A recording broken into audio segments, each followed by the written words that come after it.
Italy के Apulia शहर में G7 शिखर सम्मेलन में शिरकत करने के लिए प्रधानमंत्री नरेंद्र मोदी इटली पहुंचे हैं और वहां पर प्रधानमंत्री का इटली के ब्रिंडीसी एयरपोर्ट पर स्वागत किया गया।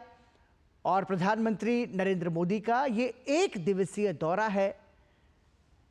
इस दौरान प्रधानमंत्री नरेंद्र मोदी कई द्विपक्षीय मुलाकात भी करेंगे। G7 सदस्य देशों के राष्ट्र प्रमुखों के साथ भी प्रधानमंत्री नरेंद्र मोदी की मुलाकात होगी। तीसरी बार प्रधानमंत्री बनने के बाद यह प्रधानमंत्री का पहला विदेश दौरा है। ये तस्वीरें आप देख रहे हैं, प्रधानमंत्री नरेंद्र मोदी इटली के ब्रिंडीसी एयरपोर्ट पहुंच चुके हैं, जहां पर उनका स्वागत किया गया। हमारे साथ हमारे सहयोगी अरुण शर्मा मौजूद हैं। अरुण, प्रधानमंत्री इटली पहुंच चुके हैं, G7 शिखर सम्मेलन में शिरकत करेंगे।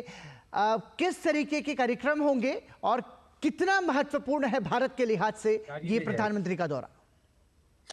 पराक्रम, देखिए, आपने सही बताया कि मोदी 3.0 के अंदर प्राइम मिनिस्टर मोदी की पहली फॉरेन विजिट है, जिसमें कि पावरफुल जो ग्रुपिंग है G7 की, इसमें प्राइम मिनिस्टर शिरकत करने जा रहे हैं। लेकिन ये 5th कंसेक्यूटिव टाइम है जब पीएम मोदी इस पावरफुल ग्रुपिंग यानी कि G7 के अंदर शिरकत करेंगे।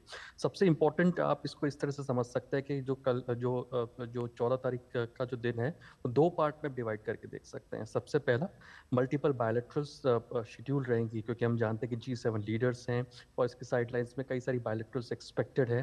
जो इटालियन लीडरशिप है, इसके साथ भी बायलैटरल शेड्यूल्ड है। दूसरा इंपॉर्टेंट पॉइंट ये है कि जो G7 का जो आउटरीच सेशन है, प्राइम मिनिस्टर मोदी के उसमें इंटरवेंशंस होंगे। उसमें प्राइम मिनिस्टर मोदी का क्या विजन रहता है 2 इंपॉर्टेंट चीज़ों को लेकर के। नंबर 1, आर्टिफिशियल इंटेलिजेंस और एनर्जी एक होलिस्टिक व्यू में, यानी कि green infrastructure, green capacities, green energy को कैसे बढ़ावा दिया जा सके, इस बात पर फोकस। और सेकंड इंपॉर्टेंटली जो अफ्रीका और मेडिटेरियन है, इस मुद्दे पर लेकर के। इस बात को हम जानते हैं कि G20 में जो भारत की लीडरशिप में हुआ था, उसके अंदर अफ्रीकन यूनियन वो किस तरह से G20 का जैसे मेंबर बनता हुआ दिखाई दिया, तो भारत की एक स्ट्रॉन्ग लीडरशिप को दिखाता है। तो अफ्रीका को लेकर के क्या कुछ भारत का विजन रहता है, तो जो प्राइम मिनिस्टर मोदी नेशनली कहते हैं सबका साथ सबका विकास, उसको ग्लोबली रेप्लिकेट करते हुए दिखाई देंगे। और साथ ही साथ जो आर्टिफिशियल इंटेलिजेंस है वो काफ़ी इंपॉर्टेंट रह सकता है, बिकॉज इससे पहले भी प्राइम मिनिस्टर मोदी कई सारे मल्टीलैटरल प्लेटफॉर्म्स पर कह चुके हैं कि एक ग्लोबल कोऑर्डिनेटेड एफर्ट्स की ज़रूरत है एआई के मोर्चे पर, क्योंकि एआई जो होता है कोई बॉर्डर्स नहीं देखता है।